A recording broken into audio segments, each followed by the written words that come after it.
Hello everyone. Today we are going to discuss a very fundamental and high scoring topic in orthopedics, that is orthopedic assessment. This is important for three aspects: university theory examinations, practical and viva voice, and for also clinical reasoning and patient management. A proper orthopedic assessment helps us to identify where the affected structure, understand the pathology, and plan appropriate physiotherapy management. Let's start with definition of orthopedic assessment. Is defined as an systematic and scientific evaluation of the musculoskeletal system to detect pain, deformity, dysfunction, and functional limitation. Aims of orthopedic assessment: to identify the cause of symptoms, to assess the severity of the condition, to locate the affected tissue, to evaluate functional impairment, to plan treatment and prognosis. Next one is components of orthopedic assessment. First one is history taking. Second one, observation. Third one is palpation. Fourth one, range of motion assessment. Fifth one is muscle power testing. Sixth one, special test. Seventh one, functional assessment. And the last one is measurements. You must remember that skipping any step can lead to incorrect diagnosis. First one, history taking. History taking is considered the most important component, contributing nearly 50% of diagnosis. First one, patient profile. In that we have to include name, age, gender, occupation and dominant side of the patient. Second one, chief complaints, where we have to check the pain, swelling, stiffness, deformity, and difficulty in movement. Third one is history of present illness. You should ask about the patient, where the pain and when it is occurred, onset sudden or gradual, duration of symptoms, progression improving or worsening, and mechanism of injury. Fourth one is pain assessment. Site, onset, character, radiation, associated symptoms, time and duration, exhibiting and relieving characters, severity, VAS scale should be used. Next one is past history. You should ask the patient whether they have previous trauma, surgery, and medical conditions like diabetes or arthritis. Last one is personal and occupational history, nature of work, sports activities, and postural habits. Now we are going to see about second component of assessment, that is observation or inspection. Observation should be done before touching the patient.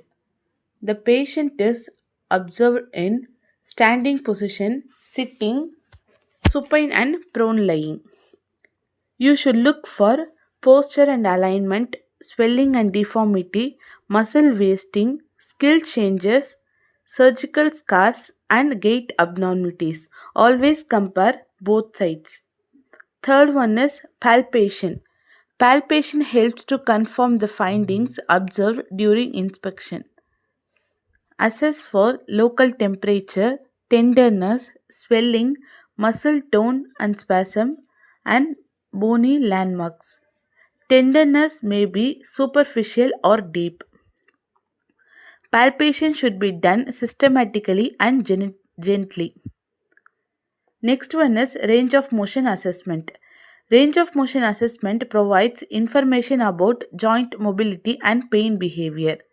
First one is active range of motion, performed by the patient, assess willingness, pain, and muscle strength. Second one is passive range of motion, performed by the therapist, assess joint play and end feel. Third one is end feel. Types of end feel, which includes soft tissue end feel, firm, hard, empty infield. Always assess active movements before passive movements. Next one is muscle power testing, MMT. MMT is assessed using the Medical Research Council grading. The grade starts with 0. Grade 0, no muscle contraction. Grade 1, flicker of contraction. Grade 2, movement possible without gravity. Grade 3, movement against gravity. Grade 4, movement against resistance. And the grade 5 is normal muscle power. MMT helps in identifying muscle weakness and neurological involvement. Next one is special test. Special tests are performed to confirm the involvement of specific structures. First one, shoulder joint. Knees test, Hawkins-Kennedy test. Second one, knee joint. Anterior drawer test, Lachman test. Third one is spine, straight leg rise test.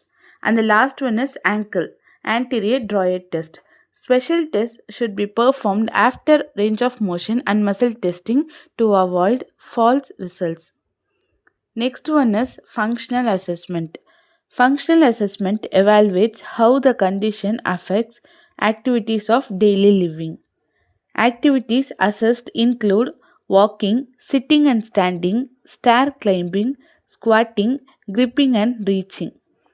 Common outcome measures: VAS scale, DASH questionnaire, OMAC index, and Oswest disability index. Next one is measurements. Measurements provide objective data. These include limb length measurement, girth measurement, deformity angles, and leg length discrepancy. Tools used for measurements: measuring tape, goniometer. Next one is clinical impression and documentation. Based on assessment findings, you should record problem list, affected structures, severity of impairment, and functional limitations. Proper documentation must be clear, accurate, and systematic. Conclusion of the orthopedic assessment. To conclude, assessment is a step by step structured approach.